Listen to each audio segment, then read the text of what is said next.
Awal tahun kita kedatangan drama baru bertabur bintang yang cukup menarik. Bagaimana tidak, sebagian besar pemainnya adalah aktor dan aktris terkenal yang cukup melegenda. Sebut saja dua pemeran utamanya yakni Ryan yang dulu zaman Mimin SD main di drama Full House, dan juga si calon ajusi namun tetap imut-imut seperti Mimin yakni Kimbo, yang kalian pasti semua tahu dia itu siapa. Lalu ada juga karakter terkenal lain seperti Lee Tae-sung dan juga Naona Pink, yang dulu Mimin naksir kecantikannya waktu di Girl Band Pink, tapi entah kenapa semenjak dia keluar dan main di drama jadi biasa aja. Nah, sama seperti drama bertemakan dokter lainnya, menurut Mimin tema seperti ini sangatlah menarik dan selalu ada saja cerita yang mengesankan. Pemilihan karakter Ryan sebagai Yongmin yang menjadi dokter sombong dan angkuh sangat cocok diperankan olehnya, termasuk Kim Bum yang menjadi Seungtak, seorang dokter magang cerdas namun manja dan punya traumanya tersendiri.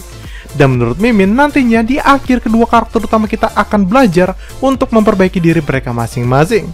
Baik itu Yongmin yang berhenti bersifat angkuh, dan juga Seungtak yang akan bisa mengatasi trauma dan ketakutannya dengan pisau bedah. Oh ya, yang menarik dari drama bertemakan kedokteran garapan negeri Korea ini, kita sebagai penonton selalu diajak untuk belajar mengenai dunia kedokteran. Kita jadi tahu dan mengerti beberapa penyakit dan istilah-istilah yang ada dalam dunia kedokteran. Dan ini juga berlaku untuk drama kedokteran lainnya, seperti misalnya Hospital Playlist dan juga Dokter Romantik Kim Sa-bo. Emang mantul ya drama Korea ini, gak kayak di Indonesia, sinetron setiap ada dokter muncul cuma bilang, "Maaf, kami sudah berusaha semaksimal mungkin, ya Lord." Oke, sebelum kita masuk ke pembahasan, bantu channel Mimin ini dengan cara menekan tombol subscribe-nya ya, agar Mimin tetap semangat memberikan konten-konten menarik untuk kalian semua. Gomawo. Pada episode perdana ini dibuka dengan prolog seorang wanita tua misterius yang menceritakan kepada para anak-anak di rumah sakit bahwa dulu ada seorang dokter magang yang memiliki kemampuan sangat hebat akibat dirasuki roh, sejak sangat menolong pasien kritis yang dinilai sulit diobati kecuali oleh dokter ahli. Dan hingga kini dokter tersebut menjadi orang yang sangat hebat di rumah sakit. Nah, timeline ketika nenek itu menceritakan kisah sang dokter bernama Yongmin sudah terpaut selama 12 tahun silam ya. Dan sekarang dokter itu sudah menjadi seorang profesor dan dokter yang paling dikagumi, bahkan menjadi aset paling berharga bagi yayasan rumah sakit akibat kemampuannya yang di luar nalar. Tapi sayang, beda dulu dan beda sekarang. Jika dulu dia adalah dokter magang yang menolong siapapun di unit gawat darurat, kini dia hanya mau mengoperasi orang-orang yang sangat kritis yang dokter lain tidak bisa mengoperasi karena menganggap tangannya sangat berharga. Dan Yongmin yang menganggap sepele pasien UGD ini membuat salah satu dokter magang bernama Sujung kecewa karena bisa-bisanya dokter yang dikagumi banyak orang malah pilih-pilih dalam mengoperasi pasiennya. Dalam rapat para dokter membahas para pasien yang bermasalah karena sulitnya operasi, terlihat kalau Yongmin sebagai dokter paling hebat dibenci oleh para seniornya. Ini karena Yongmin sangat tidak ingin operasi-operasi sulit yang seakan mustahil itu dipegang oleh dokter lainnya, karena menganggap bahwa dirinya sendirilah yang hanya bisa melakukan operasi-operasi tersebut dengan sempurna. Namun memang harus diakui sih kesombongannya, karena ini berbanding lurus dengan kemampuan hebatnya, hingga Yongmin mengambil alih operasi seorang wanita yang sudah dilakukan 5 kali, namun tidak menunjukkan kemajuan oleh dokter lainnya. Dan selain sifat sombongnya tersebut, Yongmin juga tidak pernah memaksakan kehendaknya, dan memilih membiarkan pasiennya meninggal saja jika dia diagnosis operasinya mustahil untuk berhasil, atau tingkat kesuksesannya rendah. Ia pun menyuruh Tae-sik untuk mengatakan secara jujur kepada salah satu pasiennya bahwa operasi mustahil untuk dilakukan, dan yang terbaik sekarang ialah menunggu kematiannya yang diprediksi waktunya tinggal 1 tahun lagi. Nah, diketahui mengapa Yongmin melakukan hal itu? Salah satunya adalah karena dia tidak ingin menodai riwayat operasinya yang selalu berhasil dengan melakukan operasi yang dianggap sia-sia. Setelah rapat, junior Yongmin merasa senang. Rupanya ia senang karena dia yang merupakan junior akan mendapatkan junior baru lainnya. Dan Yongmin langsung memiliki first impression buruk tentang anak magang itu karena telah telat datang ke rumah sakit. Yang padahal junior magang bernama Seungtak sudah sedari tadi ikut rapat dan tertidur saat rapat berlangsung.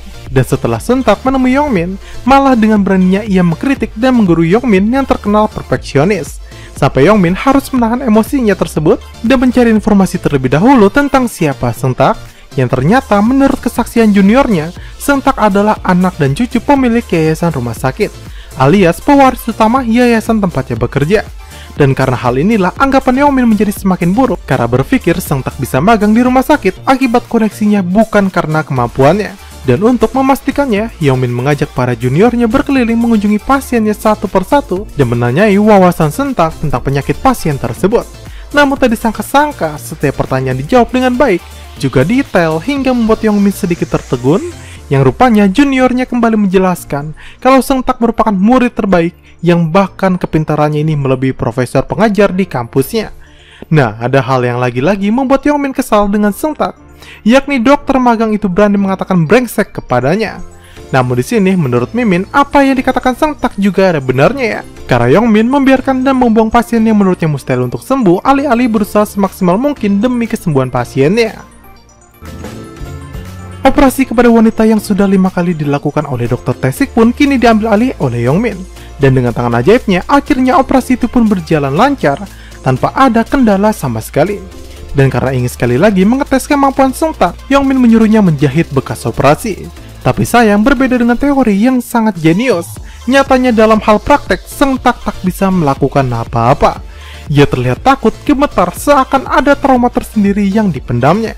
Dan kesempatan ini pun langsung dipakai Yongmin untuk mempermalukan anak magang itu di depan dokter lainnya. Sampai-sampai ketika ia pulang ke apartemennya, Yongmin sungguh terlihat senang sudah berhasil membalas perlakuan Sentak dan berharap esok harinya Sentak akan kapok untuk bekerja di rumah sakit.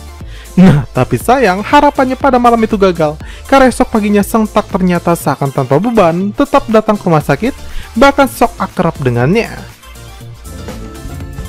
Ada tempat misterius di rumah sakit yang selalu dikunjungi oleh Dr. Yongmin. Namun kali ini ketika Yongmin datang ke sana, ia bertemu dengan seorang wanita misterius dari masa lalunya, di mana Yongmin terlihat begitu muak dengannya.